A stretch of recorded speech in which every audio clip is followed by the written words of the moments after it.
Welcome to episode 78 of the Family Answer Man podcast. Today we're talking about becoming a better parent in the new year from a biblical worldview on the Family Answer Man podcast. I'm your host, David Orgis, and I'm here with Dr. Mark Crosby, pastor, educator, and marriage and family therapist, and the resident expert here on the Family Answer Man podcast, where we tackle tough questions that families face and discuss practical solutions that really do work. Now, this podcast is not a therapy session. We're not able to give specific advice to your situations, but we do believe that mental and spiritual health are very serious issues, and that family dynamics can be and often are very complicated. So, for in-depth answers to your questions, we encourage you to seek professional counsel specific to your unique circumstances. But if you would take a second right now to subscribe to our YouTube channel, hit the notification bell. You'll never miss an episode of the Family Answer Man. And if you're listening via podcast, take a moment to follow, to rate and review us on your favorite podcast app. That really does help us out. We appreciate it a lot. And if our content has helped you at all, please share the Family Answer Man with your family and your friends so that they can join you on this journey of building stronger, healthier, happier families. Well, Dr. Mark, it is good to be here with you. Yes. This is our 78th episode that we've done of the Family Answer Man, and we're in a brand new year now. 2024. So a lot of people either have or some people still are developing some New Year's resolutions. Do you find that New Year's resolutions are successful, and are there any keys to making them successful?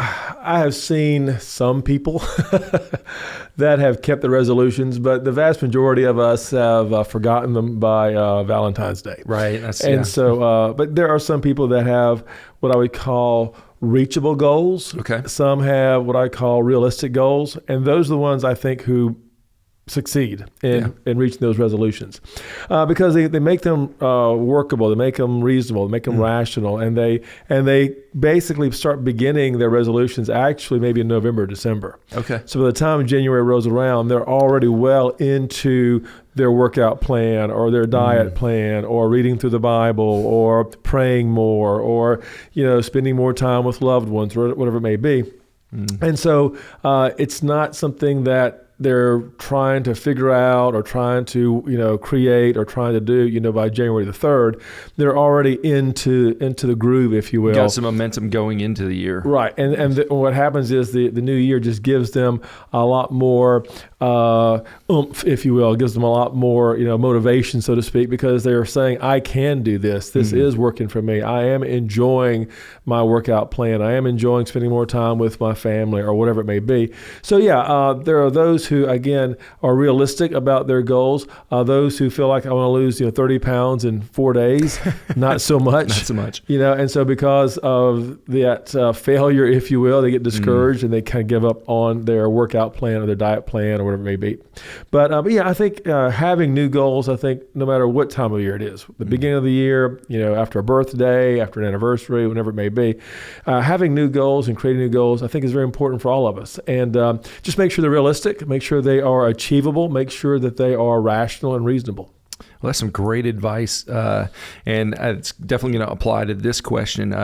Someone with great intent, and something that I think we can all strive to. And so things that are attainable and rational and reasonable, great groundwork for setting goals and resolutions. So our question for today, and as always, if you want to get in touch with us and have us answer your questions, you can email familyanswerman@liveoak.church. That's familyanswerman@liveoak.church.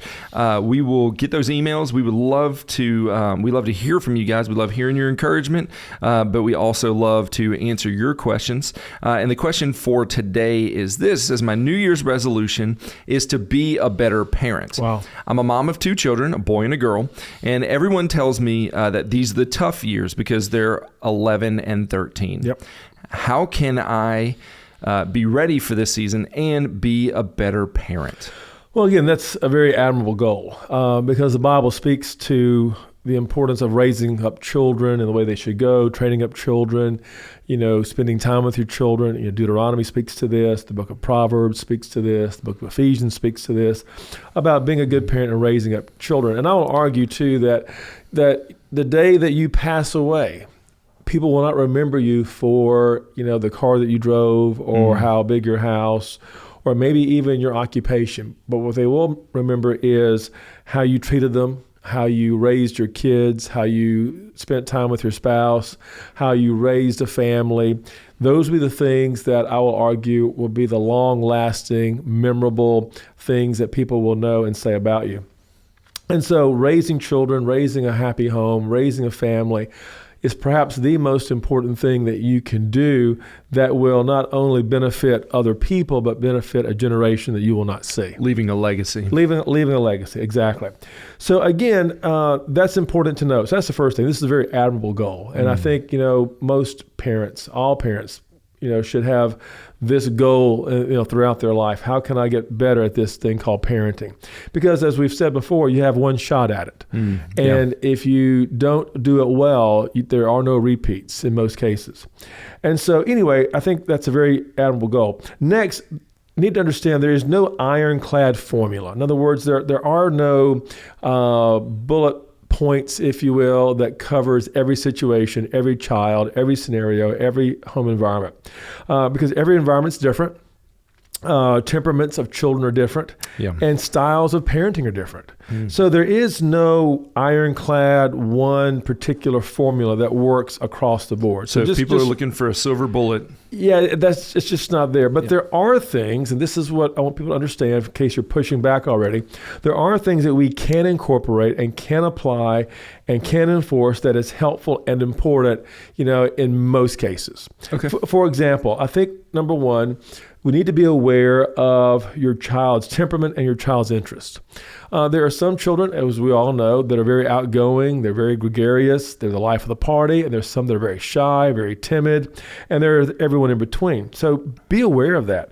And maybe be careful about pushing a child too much who is, very timid into something that they are not willing to do or interested in doing.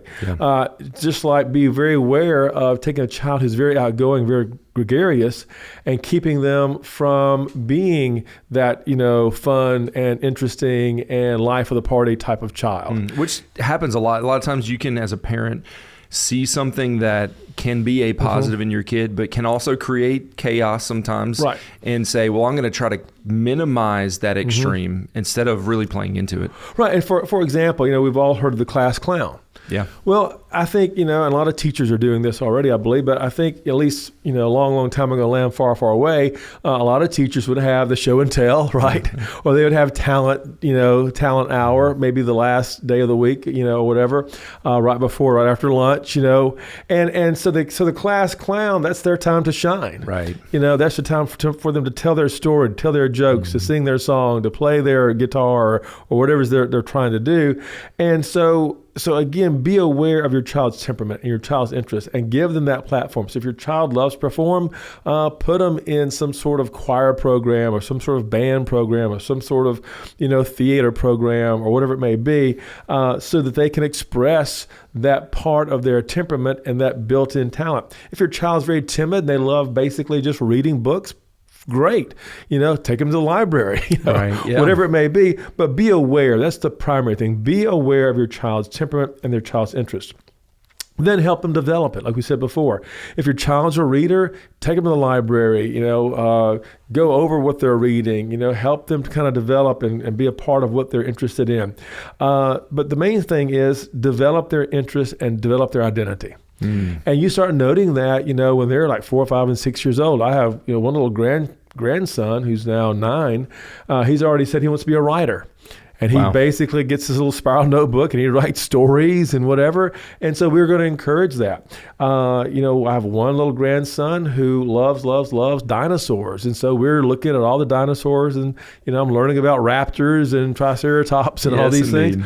But you're part of their world and part of their life. And they appreciate that. And when they see you, they automatically say, come look at the books that I'm reading. Come look at, my dinosaur collection. Come look at my ant farm, or whatever it may be. Because they know you care.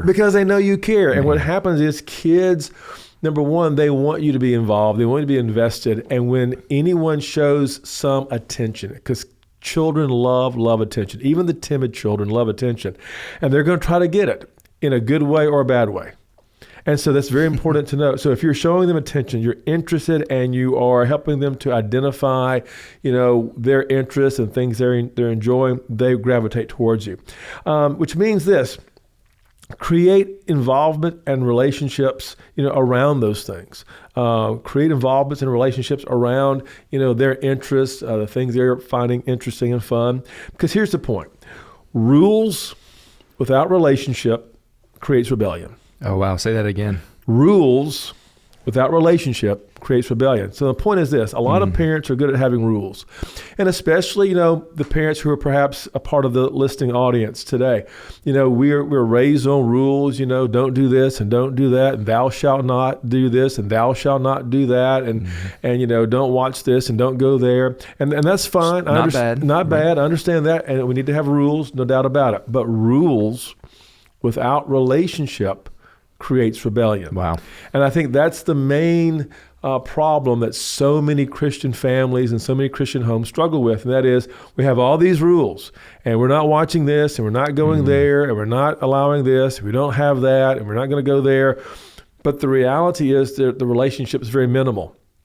Dad sits in his chair all afternoon and watches TV or reads his newspaper or stays on his computer. Mom's in another room, whatever, doing her thing, sewing this, doing that.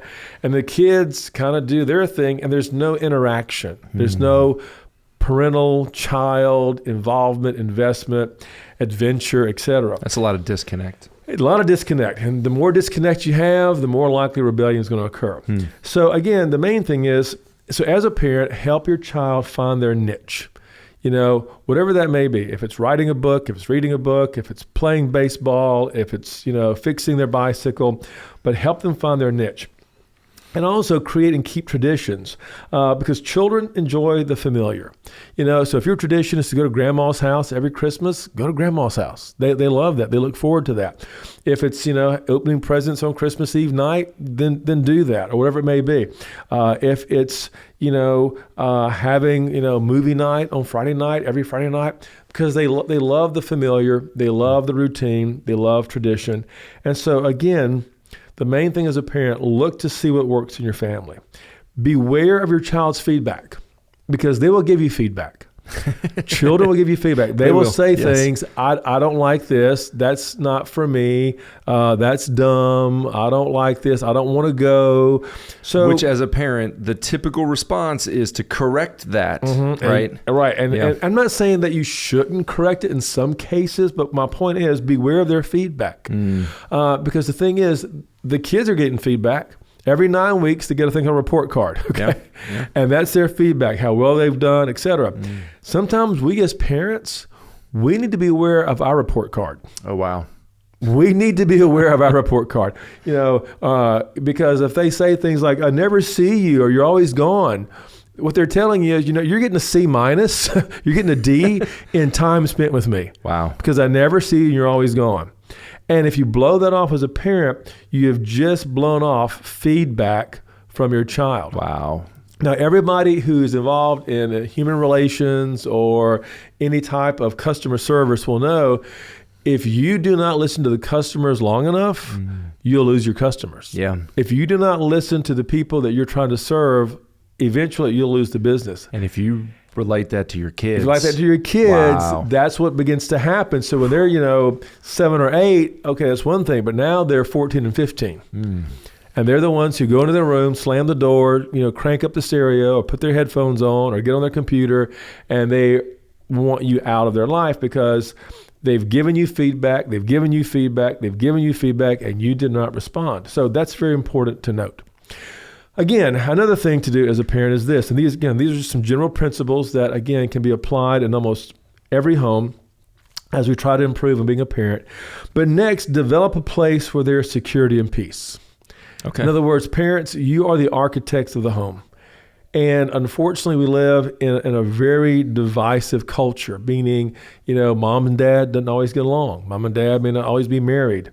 And so when the child is in the crosshairs or in the middle, if you will, of the war or the battle or the dissension between mom and dad, there is no security there and there's no peace there. And so I've talked to a number of children, or I should say adult children, who said, when I was growing up, my mom and dad fought so much. They fought all the time. They're always, that I was embarrassed to bring my friends over. I was embarrassed to have, anybody, come over for whatever, to do homework or to play ball, or because my parents were always fighting. And so that resonates, because the reality is that's embarrassing, and that creates a sense of insecurity and a sense of dissension and dissonance inside that person. So the point is this: no child wants to live in a war zone. No child wants to live in a place where they're walking on eggshells. So as a parent, if you can be mindful that your objective, your job, is to create some peace and security within that home. So as a couple, as a parent, my point is this: you don't have to respond to every negative thing your spouse says to you. You don't have to respond to every insult. You don't have to respond to every critique. Sometimes you may say, wow, that's very interesting. Wow, I appreciate that perspective. Wow, I'm glad you shared that. Is there anything else? And move on. The moment you start pushing back, well, no, that's not true. Yes, you do. You always, but you never. And now it's on, and the children are hearing this, and their friends are hearing this, and it's embarrassing. So sometimes, you have to ask yourself, as we've said many, many times on this program, beware of the hill that you want to die on as a parent. Your objective is to create peace and security in the home so the child can feel comfortable and not feel like they're having to hide or leave, or also, feel the anger and also focus on the anger and also become angry themselves. And a lot of times, our natural response is to defend ourselves or to reply. Right. So I think that's a good thing maybe for all of our listeners to hear, is you have permission to not. Yeah. It's okay sometimes. The Bible says, a kind word turns away wrath. Yeah. You don't always have to respond to the negative criticism. You don't always respond to, the fact that your husband's having a bad day, your wife's having a bad day, and they kind of start venting towards you, and you start comparing. Well, let me tell you what kind of day I had. You were home all day, and no, it's not a competition. Not a competition. We're not comparing, everything to everybody. Yeah. But be mindful that your child needs a peaceful and secure environment. The question I always get, though, what if my child becomes disrespectful? And they will. Once again, beware of your response. I think one of the key things that every parent has got to work on, and I mean every parent has got to work on, is don't blow up. In other words, let it be known you don't like the disrespect, but you never let their disrespect trigger you into losing your sanity. And why is that so important? Because they know that if once you start yelling and screaming, which we all do, from time to time, they know they have triggered something that's taken you out of your control. You're out of control now. They've taken you beyond your rational, reasonable, persona. And so what begins to happen is they know that if I do this, then I have got some power, and now you're out of control because just look at you, Yeah. And so give yourself a moment, I had a mentor used to say, Dr. Myron Madden used to say, before you respond to a child's, disrespectful tone or word, count to 10. He said, count to 10. And then respond to what's being said or what's being done. That sounds like what you would tell a child. Yeah. But it's really what we need to tell ourselves as parents. Because that child is now triggering you. That child is now saying something, and depending on how old they are, they know that what they've just said or just done has triggered something. And when you blow up, you start screaming and yelling and hollering, they are knowing consciously or subconsciously that you're out of control. Also, too, in talking about being aware, is know your parenting style and be willing to make changes. Because again, your child, each child is different. If you've got 3 kids, your oldest is different than your second one, and your second is different than your third one. And there's a lot of reasons for that. Again, the older child is sometimes the experimental child. You're a new parent, they're a new child, and you're figuring things out. And then sometimes they take on responsibilities of taking care of the younger, children. Yeah. So now they are learning responsibility at a really early age. And so the point is that beware of your parenting style, but be willing to make changes. Now, understand this about yourself. Most people, they will adopt the parenting style they saw their parents. Right. They will adopt the parenting style of their parents. And so what happens is that if you were raised by a very authoritarian parent, a very no-nonsense parent, a very punitive, punishing parent, then chances are you're going to bring that same parenting style into the life of your children. Sometimes that may be helpful. Many times it may not be. It may not be, yeah. And so know your parenting style and be willing to make some changes. Again, for example, we have what I call the boss parent. And the boss parent is all about rules. Do as I say. I'm the boss. You better do what I do, or there'll be consequences from me. And in many cases, the boss parent is non-approachable. Beware of that parenting style and beware of your children, because they may not always respond well to that parenting style. Number two, there's the perfectionist parent. In other words, they create standards that no one can live up to. They're the perfectionist parent. We're going to look the best, have the best, say the best, be the best about everything. You're going to make the best grades. You're going to wear the best clothes, but you're also going to be on your best behavior all the time, because we are the perfect family, and you're the perfect child, and I'm the perfect parent. But these are standards no one can live up to. We all know that those things aren't possible. Exactly. Yeah. The reality is no one can live up to these standards. Yeah. And the thing is that the pressure becomes so great on the child that when they realize I can't live up to these standards, they have a meltdown. Wow. Yeah. They collapse because I'm not living up to this perfectionism that my parents are putting on me. After bending so far for so long, they snap. Yeah, I mean, you can only make straight A's for so long in most cases. You can only hit a home run, so many times you go up to bat.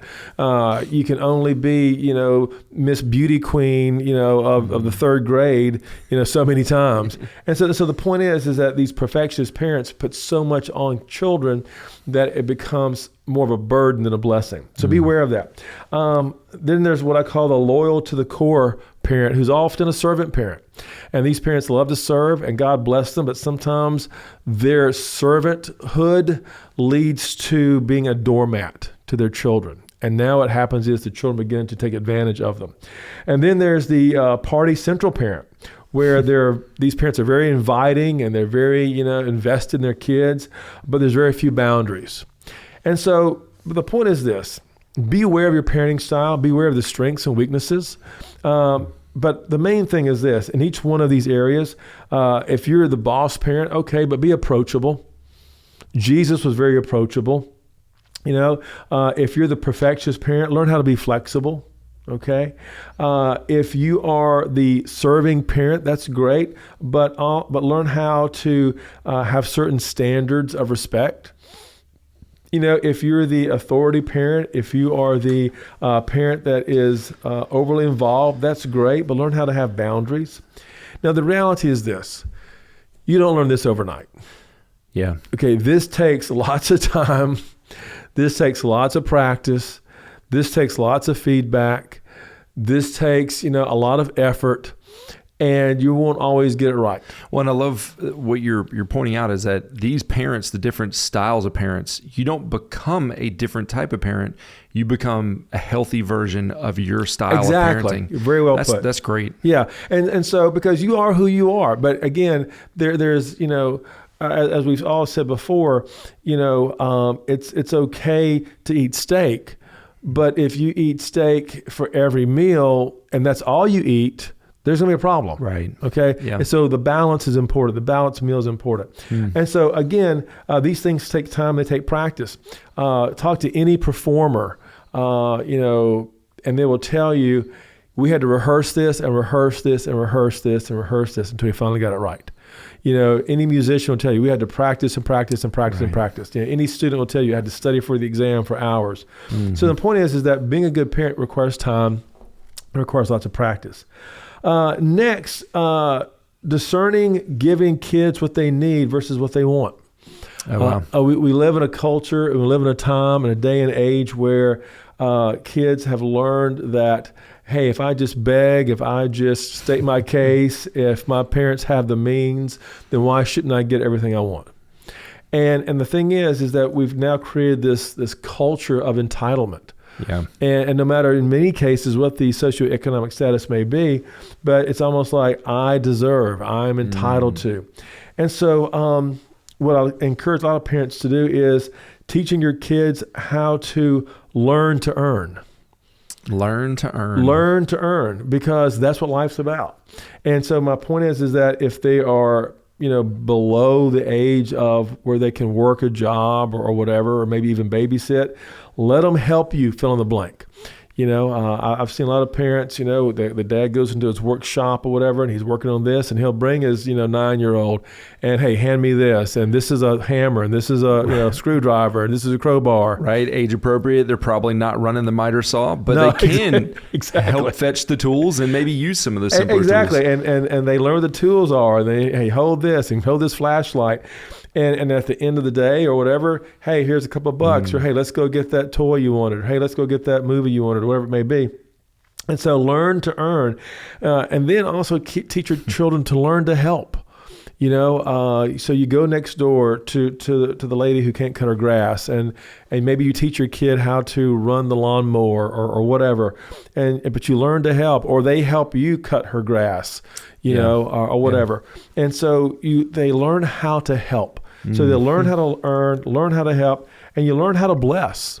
If someone maybe is in need, or someone in your church is in need, or maybe there's a stranger in need. I was standing in line one day, and there was a lady, and she's buying a couple of things, and she was like maybe a couple of dollars short, and it's like, I don't know what to do, and let me put this back. And the dad and son behind them said, hey, look, don't worry about it. Here's a couple of bucks. And the son, saw his dad do this, and I'm watching this interaction, and you could see the son like, wow, that was kind of cool, And so learn how to help others, learn to bless others, but most of all, teaching your kids to be thankful. Yeah. There's nothing more heartbreaking than seeing a child who, or anybody for that matter, especially a child who is unthankful or ungrateful. Yeah. Also, too, as a parent, beware of criticizing your child. Beware of complaining about your child. Beware of comparing your child. The last thing you want to say or do as a parent is, you should be more like your sister. You should be more like your brother. Your brother never complains. Your sister never complains, or whatever. Your sister made straight A's. Your brother hit the home run. Why can't you? And so beware of that. Beware of criticizing. You'll never amount to anything. You're always this. You're just dumb, whatever, complaining, if it weren't for you, I could have done this and whatever. And you made everything, the worst, we watched the movie, of course, during the Christmas season, Home Alone, and Kevin gets all the complaining, from everybody, right? His siblings, his uncle, his parents. But that does impact a child. Yeah. So beware of criticizing, complaining, comparing. Beware of also condemning your child. Beware of the condescending remarks you make to your child. So the point is this: as always, show your child lots of grace. Show them lots of unconditional love. No, you're not to enable your child. Enabling doesn't do anything but make matters worse. But let the consequences be the teacher. Sometimes consequences have to be the teacher.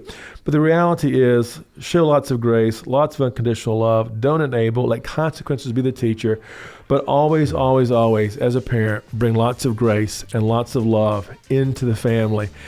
And I think as a parent, if you'll do that, you'll see a big change in 2024 in your parenting. Well, there you have it from the family answer man himself. We're glad that you joined us today. We do hope that all of you are on a quest to become better parents in this new year.